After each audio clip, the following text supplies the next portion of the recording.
This week on Business Brief, how some farmers are using solar panels to help provide better growing conditions for their crops. Then, we'll hear from a former startup founder who just took on a new role helping Missouri entrepreneurs.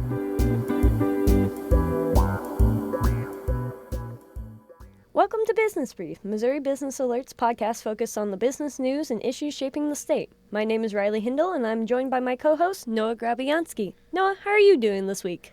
I'm good. I have been slowly recovering from a killer sickness. I don't know what I had, but it knocked me out last weekend, and I've been getting in bed at like 8 p.m. ever since, just trying to catch up. But how are you? Good. I'm glad you're feeling better.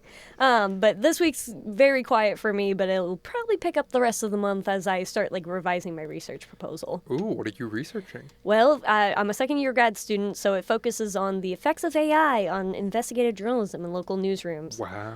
Yeah, so the revision process is a little bit slow, but I'm excited to get into it and finally start doing the research part. But enough about that. Let's get into the headlines for this week. Sweet.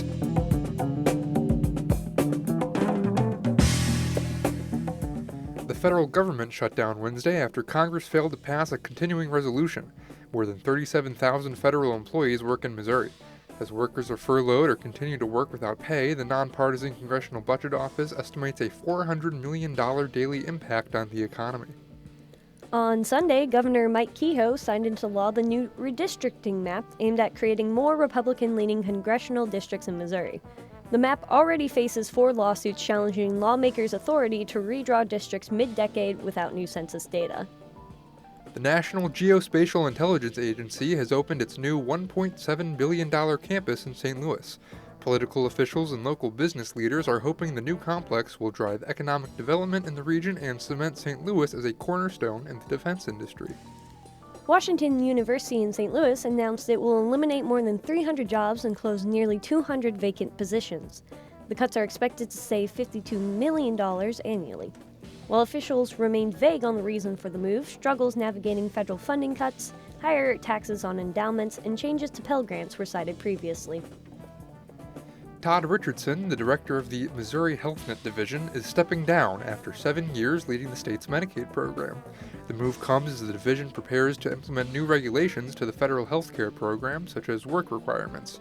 The Missouri Department of Social Services said it does not anticipate any interruptions for Missourians enrolled in the program. Jackson County residents voted to recall County Executive Frank White Jr. this week. White had faced criticisms over how he handled property tax assessment. The recall election faces legal challenges regarding the date it was held on, which did not coincide with any other regularly scheduled elections in the state.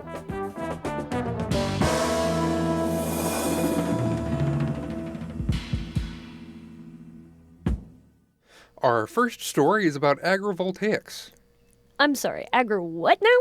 Agrivoltaics. Don't worry, it was a mouthful for me too before I found out how to say it. It's a combination of the terms agriculture and photovoltaic, and it means farming and producing energy on the same piece of land. Okay, that makes a lot more sense. It sounds like that'd be relevant here in Missouri, given the prominence of the agriculture sector and the state's growing solar array. Oh, you bet it is. Jana Rose Schleiss from our partner newsroom KBIA looked into the idea as part of her series, The Next Harvest. Here's that story. Shortly after 8 a.m. on an August morning, Linda Hetzel is clipping herbs, vegetables, and produce from the vines on her farm north of Kansas City. Italian parsley, cutting celery, peppers. I'm trying peppers, which you normally think would be only in full sun. Hetzel's peppers are growing in raised beds and are shaded by 18 solar panels hoisted more than 8 feet off the ground. There's no blossom on it yet, but the plants look healthy. This is Hetzel's first growing season experimenting with agrivoltaics. The solar array that powers her home also provides shade as she harvests produce in the Missouri heat. In this heat, it's really bad. I have to get up at first light because by 10 o'clock stuff wilts. The potential for solar energy infrastructure to offer a respite from heat for farmers and the food they harvest has been studied over the last few years. While the jury is still out on whether solar energy can be married to the most typical types of farming in the Midwest, such as large-scale row crop production or raising cattle, small-scale produce farmers like Hetzel are finding success. Other farmers across the Midwest are asking whether agrivoltaics can solve another problem: access to land. Increasingly, small-scale farmers have trouble finding land near their metropolitan customers. It's something Kashua Berry thinks about a lot. Every time I see land space, I'm like, food. Berry is the farm director at Minnesota-based nonprofit The Food Group. The organization offers a variety of training programs for people who want to learn to grow organic foods sustainably and sell them locally. Over the years, Berry has seen farmers ready to start their businesses only to be stymied by the same challenge: securing a stable place to grow food. Undeveloped land around the Twin Cities can be prohibitively expensive for beginning farmers, and renting leaves them susceptible to changing prices and lease terms. So Berry has taken to brainstorming creative ways to find land for emerging farmers. My kids make fun of me because they're like, Mommy's probably just thinking about how many tomatoes or how many watermelons can we grow. I'm like, yes, you know me so well. Berry and the Food Group have partnered with a solar developer to pilot long-term farming leases for the land within a solar array. The project's farmers get to use the space for free, and the solar company gets the land maintained. Something Stacy Peterson says sheep are also especially good at. These solar companies have created hundreds of thousands of acres that need to be managed across the country. And they need land management and vegetation management, and solar grazers are perfect for that. Peterson is executive director of the American Solar Grazing Association, an organization working to connect solar developers with shepherds. Over the past few years, sheep grazing amid solar arrays have become an agrivoltaic success story. Whether agrivoltaics can suit other types of agriculture without decreasing productivity of the farm or the power plant is still being studied. But small-scale food farmers in Missouri and Minnesota hope the future is made in the shade.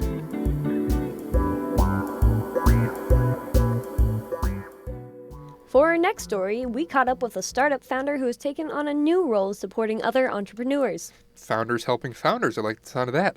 Which founder are we talking about? That would be Adam Larson. He recently started as a network convener, a brand new role within Missouri SourceLink and KC SourceLink.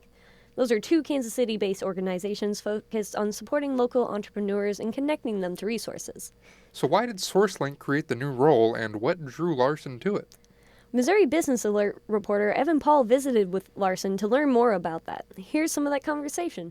What made you interested in joining Missouri SourceLink?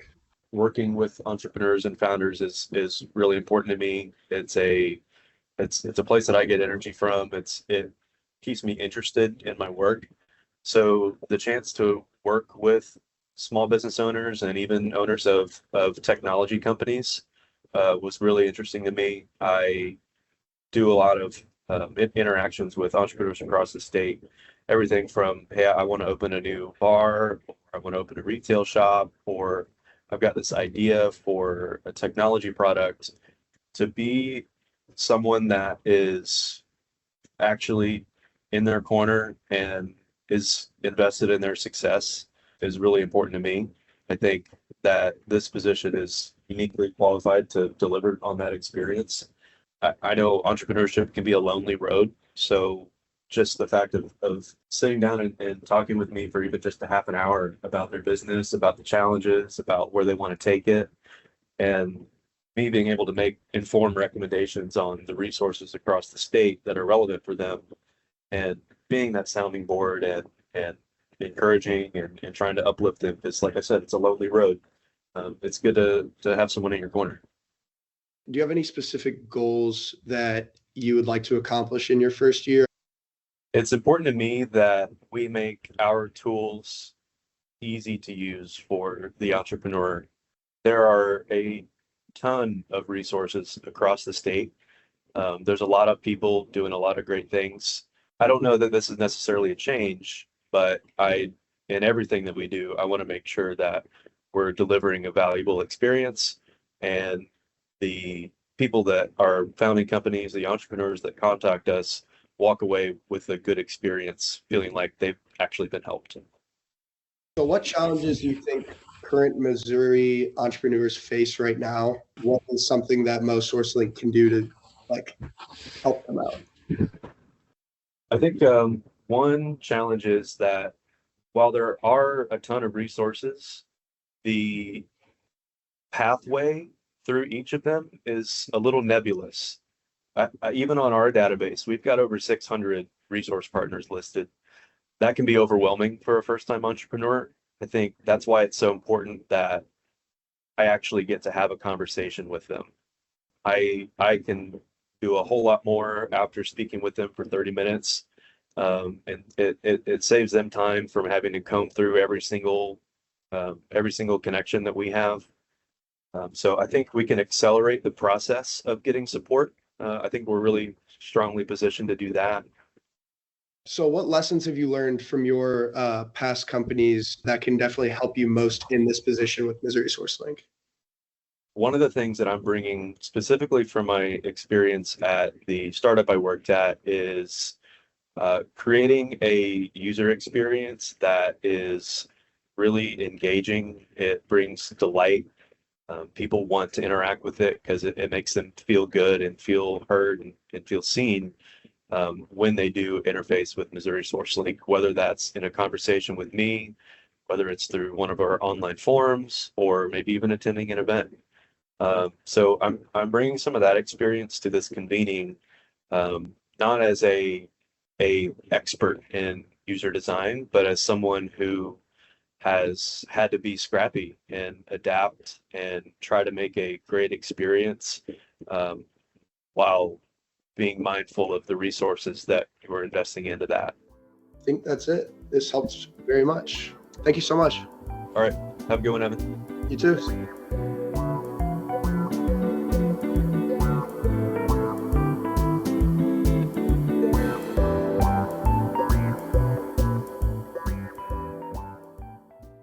It is now time for us to get into our words of the week. Noah, what's your word for the week? My word this week is vetting. Like taking care of a sick dog?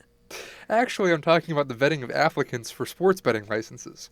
Sports betting in Missouri goes live in December, and applicants from gambling companies are now being vetted by the Missouri Gaming Commission. How much business will sports betting bring to the state? Well, the commission received 39 applications for different types of business license. That includes licenses to operate brick-and-mortar sports books, as well as to provide software and support to sportsbooks operators. Gotcha. So it sounds like there's a few different types of business licenses up for grab. Yeah, absolutely. And businesses are also seeking licenses for their employees. There are hundreds of those for the state to sift through. Oh boy. So the state's gambling regulators have a lot of work at the moment. What's next for regulators and businesses then? The Gaming Commission is planning to issue temporary licenses later this month. And of course, the state is constitutionally required to launch legal sports gambling by December 1st, which is less than 2 months away, if you can believe it or not. But that's all I've got this week. What is your word, Riley? My word is pink. As in the color or the singer? The color, although it does have something to do with a different singer. Missouri native Chapel Roan is coming to Kansas City this weekend as part of her tour, Visions of Damsels and Other Dangerous Things. That sounds great, but what makes it so special this time? Well, Kansas City is one of just 3 cities she's playing in for the U.S. leg of the tour. Plus, the city and businesses are going total Midwest princess in preparation for the concerts. I know Roan has a very specific style, so I wonder how businesses are capturing that. Some are offering up pink-themed menus and drinks, hosting events, and in one case, turning one of the Kansas City streetcars into the Pink Pony Express to shuttle visitors around town. That was a sight to behold. Overall, the concerts are expected to generate over $13.8 million in direct spending for the local economy. Well, it sounds like these businesses are well prepared to roll out the pink carpet for Roan's arrival. Yeah, and now we've got to G-O-T-T-O-G-O. For our closing thought, here's Missouri SourceLink's Adam Larson again on the value of help along the way on the occasionally lonely road of entrepreneurship. I know entrepreneurship can be a lonely road, so sitting down and talking with me for even just a half an hour about their business, about the challenges, about where they want to take it, and me being able to make informed recommendations on the resources across the state that are relevant for them, and being that sounding board and encouraging and trying to uplift them, because like I said, it's a lonely road. It's good to have someone in your corner. Well, that's all for this week. The M33 Project provided the music for this episode. For my co-host Noah Grabianski and editors Kaylee Grimshaw, Kelly DeRook, and Michael Stacy, I'm Riley Hindle. This has been Business Brief. Thank you for listening, and we'll talk to you next week.